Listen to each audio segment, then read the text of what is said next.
A ship carrying a fortune in gold went down off San Francisco in 1901, and almost nobody tried to get it back. The SS City of Rio de Janeiro was a passenger liner built for speed and comfort, not cargo. I've studied the manifests myself. They read like a who's who of San Francisco's merchant class. But on April 22, 1901, she wasn't carrying passengers. She was carrying something far more valuable, somewhere between $200 and $250 million in modern currency locked in her hold. Most of it was gold bullion destined for the United States Mint. The rest was payroll for mines across the American West. The city of Rio de Janeiro left Hong Kong in early April. The voyage took 3 weeks, a standard crossing for the time.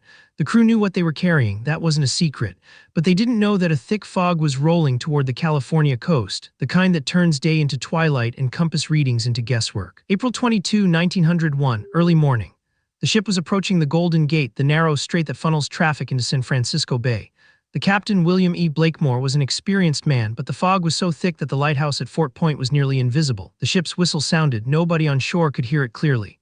The city of Rio de Janeiro was alone in the murk, and the crew didn't yet know they were about to lose everything. The ship struck the rocks at Fort Point, not a glancing blow, a direct hit that tore open the hull below the waterline. Within minutes, water was pouring in faster than the pumps could handle. The crew began the evacuation. Lifeboats were lowered. Women and children first, the protocol of the time. Most of the 210 souls aboard made it to safety, though the crossing was rough and cold. But the gold didn't evacuate. It went down with the ship. The city of Rio de Janeiro settled onto the rocky bottom in about 300 feet of water, deep enough to make recovery nearly impossible with 1901 technology. Salvage divers of that era worked in heavy brass suits, tethered by airlines to the surface. They could stay down for maybe 20 minutes before nitrogen narcosis and pressure forced them back up. Here's where the story gets strange. You'd think the U.S. government would have mounted an immediate salvage operation. We're talking about $250 million in today's money, but they didn't. The ship lay undisturbed. Days passed, then weeks, then months. Insurance covered the loss. The owners were made whole. The miners whose payroll went down, they got paid anyway. The mint's gold, the government simply wrote it off. Nobody knew then, and this matters, that the wreck would become one of the most accessible shipwrecks in American waters. Modern scuba technology, which wouldn't exist for another 50 years, would eventually make deep diving routine. What was impossible in 1900, one would become a weekend hobby by the 1960s. In the decades that followed, the wreck was located multiple times. Divers photographed it. Some managed to retrieve minor artifacts, a bell, a propeller blade, personal effects from the cabins. But nobody seriously attempted to recover the gold. Why? The answer is bureaucratic and depressing in equal measure. The wreck sat in federal waters, which meant the government technically owned it. Any salvage operation would require permits, military coordination, and approval from the Coast Guard. The bureaucratic cost alone would have been staggering, and the government had already collected insurance. They had no financial incentive. The wreck became a curiosity, a monument to a fortune that nobody wanted badly enough to retrieve. By the 1980s, private salvage companies had become more sophisticated. A few approached the government with proposals. Some actually received permits, but the technical challenges remained formidable. The wreck was in a high-traffic shipping lane. The currents were treacherous. The cost of a serious recovery operation would run into the tens of millions, and there was no guarantee they'd recover everything. The gold remains down there. As far as the public record shows, it's never been touched. Not by governments, not by treasure hunters, not by anyone.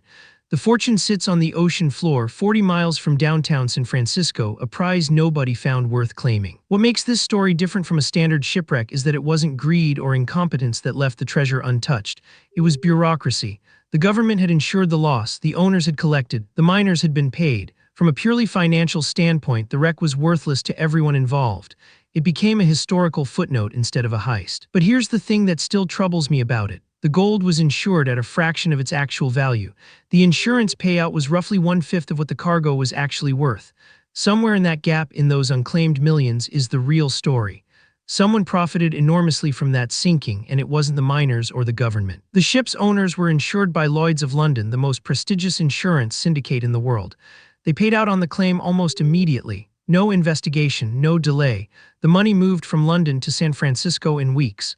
And the city of Rio de Janeiro became just another wreck in a bay full of wrecks. Modern salvage operators occasionally propose recovery plans. They calculate that with contemporary technology, remotely operated vehicles, advanced sonar, heavy lift equipment, the gold could be retrieved. The cost estimates run between $50 and $100 million. The potential recovery would be worth 2 to 3 times that. On paper, it's profitable. But permits are denied. Environmental concerns are raised, the shipping lanes can't be disrupted, the wreck has become a historical site protected as part of the Golden Gate National Recreation Area, and slowly the gold fades from living memory. It becomes legend, a fortune that nobody wanted to claim badly enough to fight for it. The city of Rio de Janeiro teaches us something most heist stories don't. Sometimes the real crime isn't the theft, it's the indifference. A fortune worth fighting for was abandoned because nobody in power had reason to fight.